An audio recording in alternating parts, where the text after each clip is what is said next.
আপনাদের কাছেও আমি সহযোগিতা চাই যে ঢাকা মহানগরীতে এরকম জায়গা থাকে সেগুলো আপনাদের আমাদের নজরে আসবে। তাৎক্ষণিকভাবে আমরা আমাদের নিজ নিজ এলাকায় যেখানে যেখানে মাঠের সংস্কার করা দরকার সেটা অগ্রাধিকার ভিত্তিতে আমরা সেই সংস্কার করে আমরা প্রত্যেকটি এলাকার পাড়া মহল্লার বাচ্চাদের জন্য মন্ত্রী মহোদয় ছিলেন যে গণমাধ্যম দেখার পর আপনি এসেছেন হয়তোবা সব মাঠ ঢাকায় যে মাঠগুলো রয়েছে সব গণমাধ্যম ছোট আসবে না, তো আপনার এরকম কোনো পরিকল্পনা নিয়েছেন বা কোনো লক্ষ্যমাত্রা আছে কিনা যে আমরা পুরো ঢাকা জানি যাবেন লক্ষ্য মাঠগুলো আপনারা আমরা মোবাইল বেশি উঠছে ভাই। হ্যাঁ হ্যাঁ ট্রেন চলে আসছে কার্যালয় থেকে একটি ছোট কমিটি করে দেওয়া হয়েছে। সেখানে আমাদের 3 জন মন্ত্রী রয়েছে, আমরা আমাদের সচিব পর্যায়ে প্রায় 10 থেকে 12 জন সচিব রয়েছে। আমরা ঢাকা মহানগরীতে ইতিমধ্যে আমরা আমাদের সচিব লেভেলে যারা রয়েছেন তাদের নেতৃত্বে ঢাকা মহানগরীর বিভিন্ন স্পট ইতিমধ্যে তারা ভিজিট করেছে এবং আনুষ্ঠানিকভাবে আমি সহ আমাদের মন্ত্রী যারা রয়েছেন তারা সহ সচিববৃন্দ সহ আমরা আগামীতে কয়েকদিনের ভিতরেই আমরা আশা করি 10 তারিখের পরপরই একটি সময় আমরা ঢাকা মহানগরীর যেখানে যেখানে মাঠ ভিজিট করা দরকার সেই মাঠগুলো ভিজিট করে যেখানে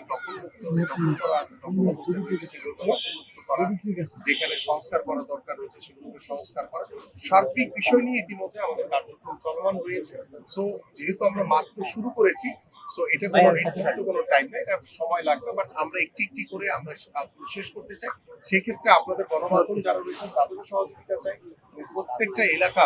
যারা সাধারণ মানুষ রয়েছে, যেমন এখানে যে বিষয়টি আমাদের তিনি পত্রিকার মাধ্যমে জেনে তাৎক্ষণিকভাবে যে নির্দেশনা দিয়েছে, আমরা বিশ্বাস করি যে আমার প্রত্যেকটি এলাকার সাধারণ মানুষ যারা রয়েছে আপনারাও যদি আমার কাছে অবগত করেন বা আপনাদের স্থানীয় সংসদ সদস্য যারা রয়েছে তাদের কাছে অবগত করেন বা আমার কাছে যে কোনো মাধ্যমে যদি পৌঁছান, আমি তাৎক্ষণিকভাবে আমাদের স্থানীয়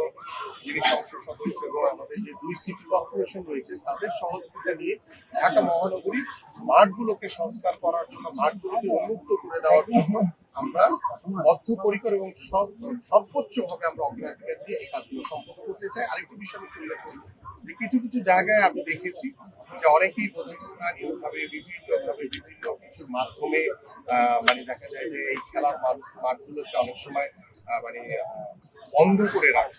তো আমরা সেই জায়গাগুলো উন্মুক্ত করে দিতে চাই এবং আজকের পরে আমি ইতিমধ্যে বলেছি যে এলাকার যে মাঠগুলো রয়েছে এখানে কোনো কিছু বাধা থাকবে না। এই মাঠগুলো সবাই নিয়মের ভিতরে থেকে এলাকার প্রত্যেকটি বাচ্চা থেকে শুরু করে সকল পর্যায়ের তরুণ যুবক যারা মাঠগুলো ব্যবহার করতে চাই তারা খেলা সেই সুযোগ করে সেটা নিশ্চিত করা। পাশাপাশি যেহেতু এগুলো সিটি কর্পোরেশন দ্বারা নিয়ন্ত্রিত, সিটি কর্পোরেশনকে বলেছি যে বাচ্চারা খেলবে, মাঠ নষ্ট হলে সেটা যাতে তাৎক্ষণিকভাবে যাতে সেটা রিপেয়ার করে যাতে সেই আগের রূপে যাতে ফিরে আসে সেই ব্যবস্থাও যাতে সিটি কর্পোরেশন সার্বিক সহযোগিতা সেটাও যাতে সিটি কর্পোরেশন নিশ্চিত